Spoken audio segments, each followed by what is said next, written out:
अस्सलाम वालेकुम रहमतुल्लाहि व बरकातुहू। सुब्हानल्लाहि व बिहम्दिही सुब्हानल्लाहिल अज़ीम।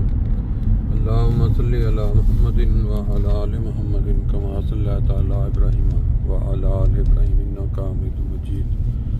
अल्लाहुम्मा बारिक अला मुहम्मद व अला आलि मुहम्मद कमा बारकता अला इब्राहीम व अला आलि इब्राहीम इन्नका हमीदुम मजीद। दोस्तों, आज 2 मार्च 2025 और रमज़ानुल मुबारक का पहला रोज़ा है। जर्मनी में मस्जिद हमारी करीब आ गई है। हमारा सल्ले अला के साथ आगाज़ करते हैं, बाकी इंशाल्लाह फिर दरसुल कुरान और सैर। सल्ले अला नबीना सल्ले अला मुहम्मदिन।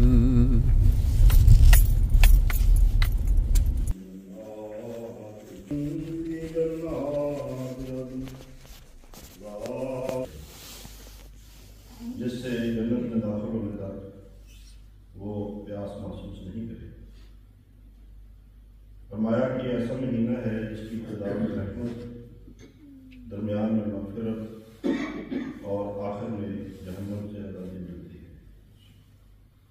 और जिसने इस महीने में अपने गुलाम या लोंडी पर तख़फ़ीफ़ की, यानी उसके काम को हल्का कर दिया, अल्लाह उसे बख्श देगा और जहन्नम की आग से आज़ाद कर देगा।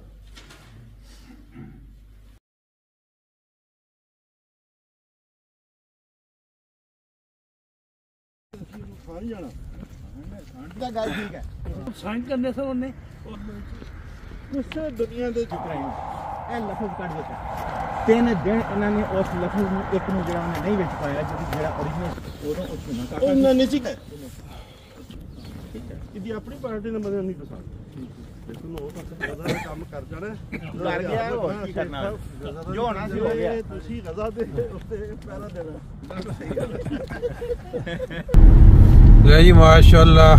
आज रमज़ानुल मुबारक का पहला रोज़ा और सुबह फजर की नमाज पे काफ़ी रौनक रही और उसके बाद जो दर्स था उसकी झलक आपने देखी। इसमें इमाम साहब ने कुरान मजीद की आयात से मुख्तलिफ जो रमज़ान की बरक़ात हैं और जो नबी करीम सल्लल्लाहु अलैहि वसल्लम के बाद इरशादात हैं उनमें से चंद जो है उनका जिक्र किया।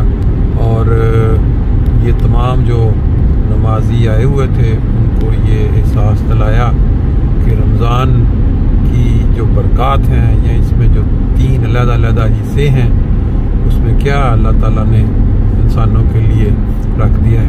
बहरहाल उसके बाद हमारी सैर हुई और सैर के बाद अब वापसी। बड़ा अच्छा खूबसूरत मौसम निकल रहा है। सूरज की जो किरणें हैं पहली बड़ा खूबसूरत सा मंजर पेश कर रही हैं।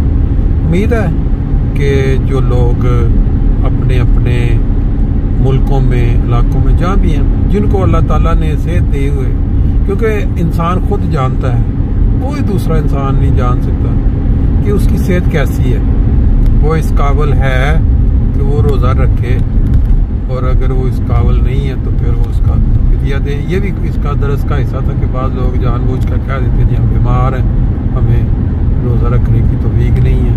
और फिर बाद ऐसे भी हैं कि उनके लिए रमज़ान का आना ना आना कोई मानी नहीं रखता। बहरहाल मुख्तलिफ जो उसके अंदर टॉपिक्स थे इंशाल्लाह आपके साथ रोज़ाना ये रमज़ान की जो दरस हुआ करेगा इसका या बाकी कोई सैर के मनाज़र पेश किया करेंगे, शेयर किया करेंगे।